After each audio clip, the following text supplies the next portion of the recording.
Mesdames, Messieurs, bonsoir, bienvenue. Voici les titres de ce jeudi 27 janvier. La TNT aurait-elle des ratés? Ils seraient en tout cas nombreux à connaître des problèmes de réception. C'est le cas notamment dans le Bouchardais. Mais pour Tous au numérique, l'instance qui gère le passage au tout TNT, ce sont les installations vétustes qui seraient en cause.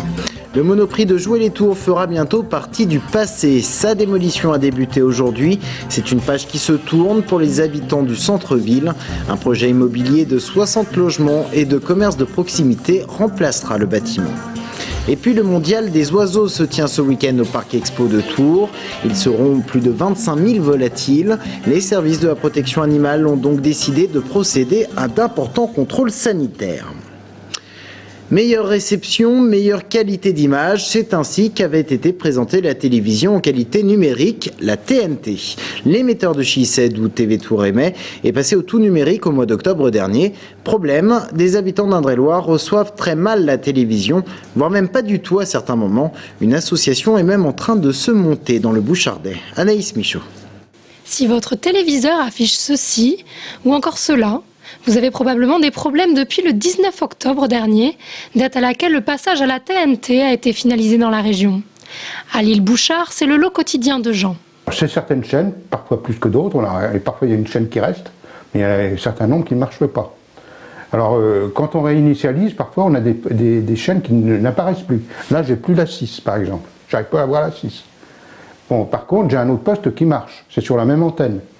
Et j'ai un autre poste, j'ai un certain nombre d'antennes, de chaînes qui ne paraissent plus. Mais j'ai pas de pixelisation. Chaînes indisponibles ou programmes pixelisés, les usagers ne sont pas toujours satisfaits de la télévision numérique terrestre. Alors ces problèmes sont-ils localisés dans le Bouchardais? Cela ne semble pas être le cas. Le réémetteur normalement retransmet Chissed.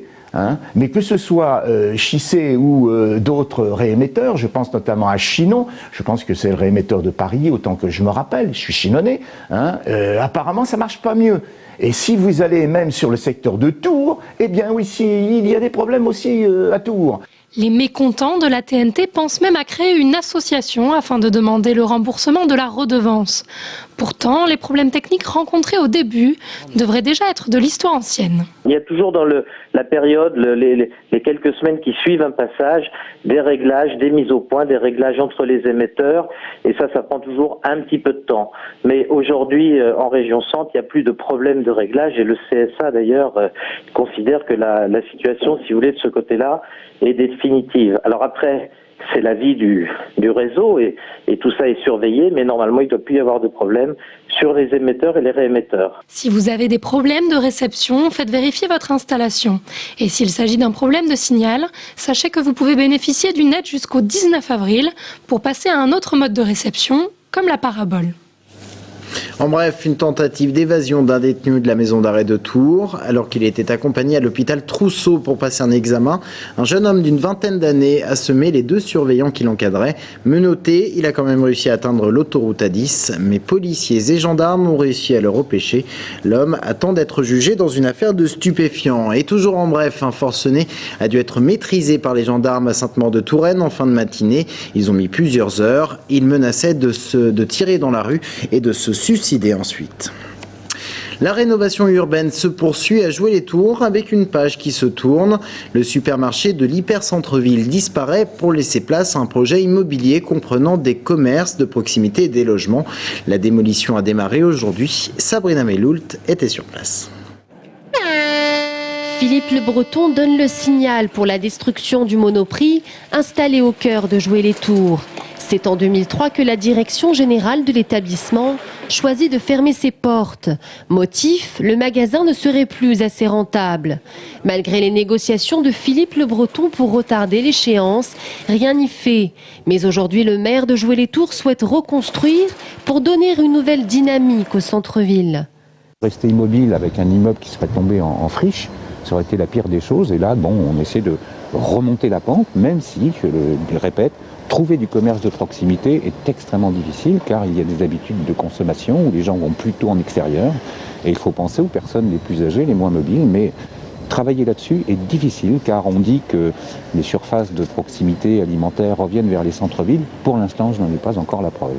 Monoprix laissera donc place à une résidence qui comptera des logements et une surface commerciale. C'est Val Touraine Habitat qui a fait l'acquisition au projet immobilier. Il va y avoir à peu près 60 logements, dont une partie, 39, seront en construction logements sociaux, des grands logements pour accueillir des familles, des jeunes couples débutants dans la vie, et puis des logements qui sont en accession sociale à la propriété, accession sociale qui est aidée à la fois par le département d'Indre-et-Loire et par l'agglomération de Tours Plus. Une filiale du groupe Bouygues Construction sera en charge des travaux qui dureront sans doute 16 mois, pour accueillir la nouvelle résidence Georges Sand. À partir de demain et jusqu'à dimanche, Tours accueille au Parc Expo pour la première fois le Mondial des oiseaux. Il a lieu tous les 10 ans en France. Il s'agit d'un concours international d'oiseaux d'élevage. Plus de 25 000 volatiles présents avec les problèmes sanitaires que cela peut comporter. La direction départementale de la protection des populations a donc décidé de procéder à de nombreux contrôles sanitaires. Charlotte Prudhomme. Ce week-end auront lieu simultanément le championnat mondial des oiseaux d'élevage et la bourse aux oiseaux qui vous permettront d'acheter certains spécimens de vos ailés favoris. Au total, ce sont quelques 26 000 oiseaux et plus de 3 000 éleveurs venus de l'Europe et du Méditerranée. Les contrôles sanitaires pour tous sont stricts et cela s'explique aisément. Il existe toujours un risque de maladie, notamment transmissible à l'homme. Les certificats que l'on demande attestent que les oiseaux qui viennent des départements français sont indemnes de 3 maladies principalement, dont la Newcastle, l'influenza aviaire qui regroupe les pestes aviaires et la psittacose pour tout ce qui est perruches, etc. Ces maladies-là sont excessivement contagieuses entre oiseaux déjà, donc elles peuvent avoir un facteur économique énorme. Et pour ce qui concerne la psittacose, qui atteint les perruches, les perroquets, les haras, tous ces oiseaux-là, c'est aussi une maladie qui est contagieuse, qui est transmissible à l'homme, qui se manifeste sous forme de grippe. L'Union ornithologique de France, organisatrice de l'événement cette année, demande aux éleveurs beaucoup de documents nécessaires pour vérifier la santé de l'animal. Enfin, une fois sur place et après de longs mois d'études de dossier, on inspecte les oiseaux. Ce qui peut nous alarmer, c'est un animal prostré, c'est-à-dire qui ne bouge pas, qui reste sur son perchoir, qui n'a pas l'air de trop... qui ne bouge plus justement, voilà. Mais là, on voit bien sur l'ensemble de ces cages que les oiseaux sont assez mobiles, donc apparemment, ils sont corrects, ils sont bien. Les éleveurs, des passionnés, ont tout intérêt à bien soigner leur animal. Une bonne santé, c'est un beau perroquet. L'oiseau, la forme de l'oiseau, la beauté, c'est lié à la nourriture, à la manière de soigner, c'est important. Quand on soigne bien, généralement on a des beaux oiseaux. Les risques d'épidémie, même faibles puisque les oiseaux sont élevés en volière, sont néanmoins réels. Si une contagion arrivait, la perte serait importante. Dans ces moments-là, si vous voulez, c'est la catastrophe, c'est le ciel qui vous tombe sur la tête.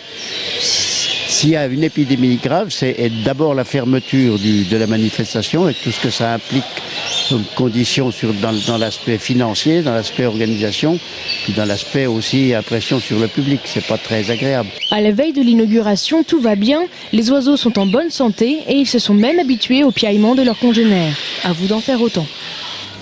La Nouvelle République a dévoilé le parcours 2011 des 10 et 20 km de Tours, avec un nouveau lieu de départ et d'arrivée en raison des travaux du tram. Et c'est depuis les bords de Loire sur la place Anatole France que les coureurs s'élanceront pour emprunter les rues des Tanneurs et Léon Boyer, puis les prébandes, le quartier Faible-Botte, avant de remonter par l'avenue Gramont, les prébandes à nouveau, puis le Vieux-Tour. Rebelote pour ceux qui choisiront les 20 km. Arrivée donc prévue place Anatole France. Samedi, le Tours FC se déplace à Clermont-Ferrand dans le cadre de la 21e journée de Ligue 2. Une victoire est nécessaire si les Tourangeaux veulent rester dans le haut du classement, car après le très bon début de saison, ils sont redescendus à la 5e place du classement. Cela dit, seuls 3 points les séparent des premiers Sedan, mais une victoire serait de bon augure. Romain Delville. Les pépins s'accumulent pour Daniel Sanchez et les joueurs du Tours Football Club. Il y avait les résultats sportifs, 7 matchs officiels sans victoire. Il y a maintenant l'infirmerie qui ne finit pas d'emplir, puisque Diego et Song sont indisponibles pour le déplacement à Clermont et Julien Cardy est incertain. Malheureusement, la loi des séries, sans qu'on puisse faire quoi que ce soit, puisque c'est des entorses de la cheville notamment, donc c'est compliqué. Voilà, mais on fait avec, on est dans une période où on subit les suspensions, les blessures, et on ne peut pas faire comme on le voudrait, mais on s'adapte. De l'aveu même du coach Tourangeau, c'est la période la plus complexe à gérer depuis son arrivée à l'été 2007. Les Bleus ont fait match nul contre Vannes la semaine dernière en match de préparation, mais le match qui fait mal, c'est la défaite en championnat contre le FC Istres 3-2, alors que le TFC menait 2-1 à la mi-temps et jouait depuis la 10e minute à 11 contre 10. Le match d'Istres, c'était un peu le point final de quelque chose qui avait été mis en place. Maintenant, on s'est dit des choses qu'on ne s'était pas dites jusque-là. Le groupe a avancé, le groupe a grandi. On a vu notamment de très bonnes réactions contre Vannes, des changements tactiques de la part du staff. Et on a commencé une nouvelle ligne sur notre livre. Pour tourner la page des déconvenus, Clermont Foot n'apparaît pas comme le meilleur client. Certes, les Auvergnats ont perdu en Coupe de France contre le Stade de Reims la semaine dernière. Mais en championnat, les hommes de Michel Derzakarian restent sur 4 matchs sans défaite. On sait que c'est une équipe assez rugueuse, homogène, qui n'est jamais facile à jouer. Il possède le meilleur buteur du championnat maintenant. Donc ça aussi, c'est à prendre en compte. Donc une équipe, je vous dis, avec des qualités. Puis heureusement, comme toutes les équipes, aussi quelques lacunes qu'on va essayer d'exploiter. Une des rares éclaircies dans le ciel tourangeau, c'est la qualification de Jérémy Blaillac, le nouvel attaquant du TFC. Mais avec ce déplacement à Clermont, c'est au collectif tout entier de montrer que ces joueurs-là ont du cœur. Avant de refermer ce journal, cette information concernant la programmation du festival Terre du Son qui se déroulera les 8, 9 et 10 juillet. Outre Philippe Catherine, Yael Naïm, Aaron et les voleurs de swing se produiront au château de Candé. Information des organisateurs. Voilà, c'est la fin de cette édition. Merci de l'avoir suivi. Dans un instant, notre invité est Yves Massot, premier vice-président de la CCI Région Centre. À tout de suite.